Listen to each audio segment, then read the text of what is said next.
Getting a US visa is not an easy task. It is even more difficult with prior refusals.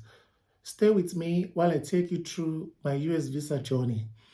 My name is Alaba. I'm a travel enthusiast and a content creator. If today is your first time here, welcome on board. And if you're a returning subscriber, thank you for your continued support. Thank you.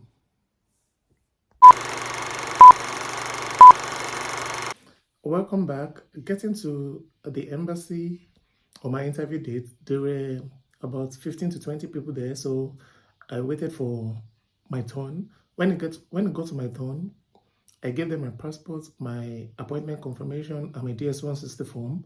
Sorry, my DS-160 confirmation. After they scanned the passport, I gave them my spouse's German passport. So they asked me if she also has an appointment. I said she's my companion and we're traveling together. So they said she will not be allowed in, that I'm the only one with the appointment.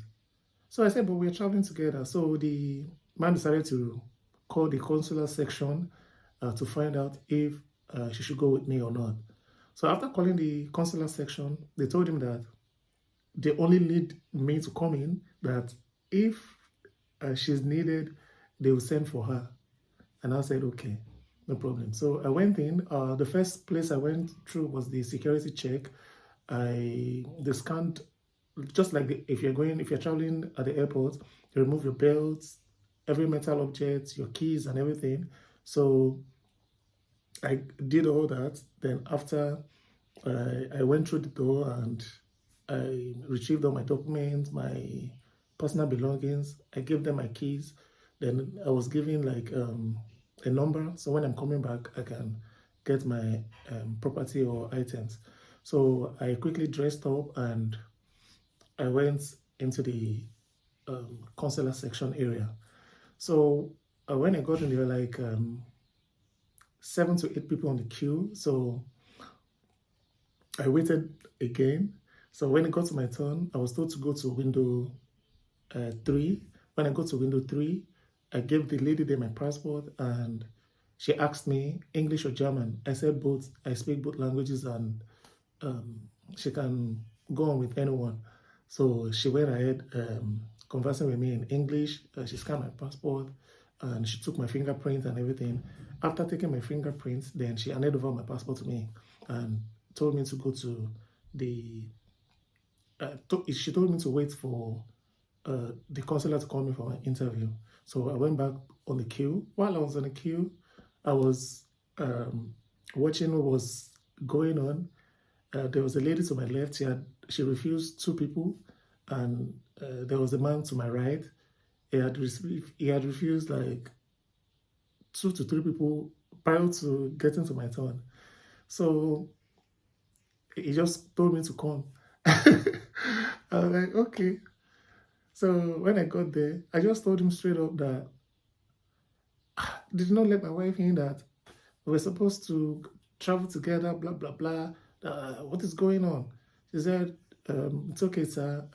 We'll send for her when we need her. Okay. And I said, okay. So he said, can I have a passport? And I said, here you go. I gave it to him. So after giving it to him, there was an extended silence. So I asked him if I could say something. He said, yes, go ahead.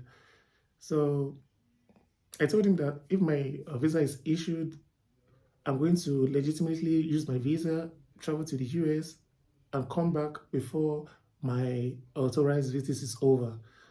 And I told him that I just need him to take a chance on me.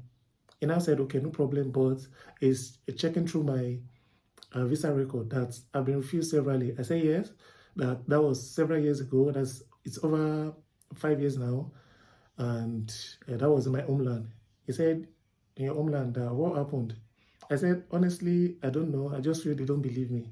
He now said, yes, he understands that the visa situation in my country is crazy. Let me put it for the record, I'm a native of Nigeria, okay?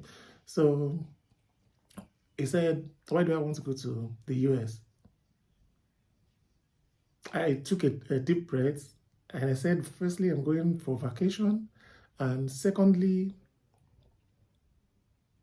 I would like to visit Madison Square Garden. No. I said, let me quote what I said. I said, it would be nice for me to see a game of basketball at the Madison Square Garden.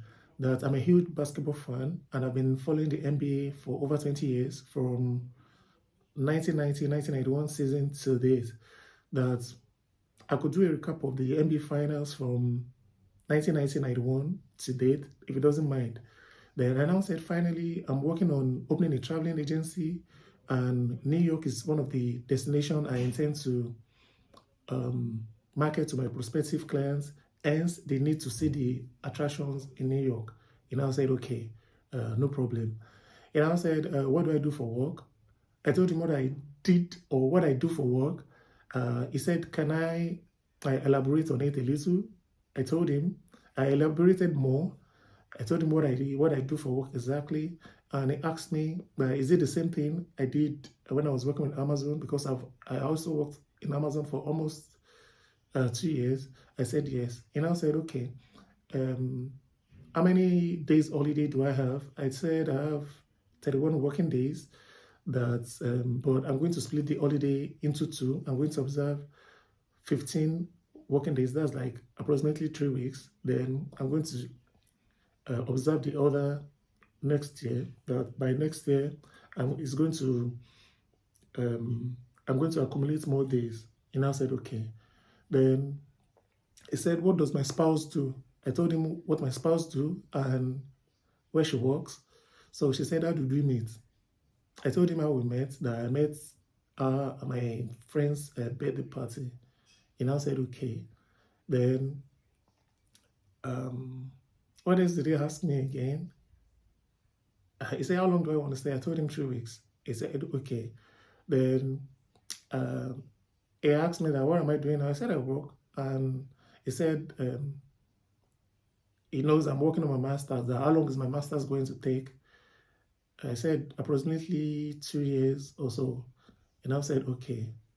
Then that was his last question. There was an extended silence. He just kept on typing and everything.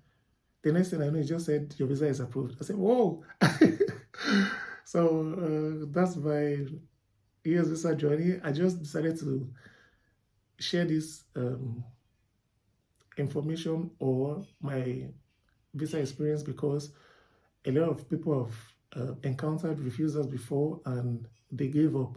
I'm doing this to encourage you not to give up, that having a prior refusal doesn't mean that your visa will not be issued in future. If you like this video, kindly give this video a thumbs up, and if you're yet to subscribe, kindly hit the subscribe button to support me. Thank you for your time and see you on the next one. Bye.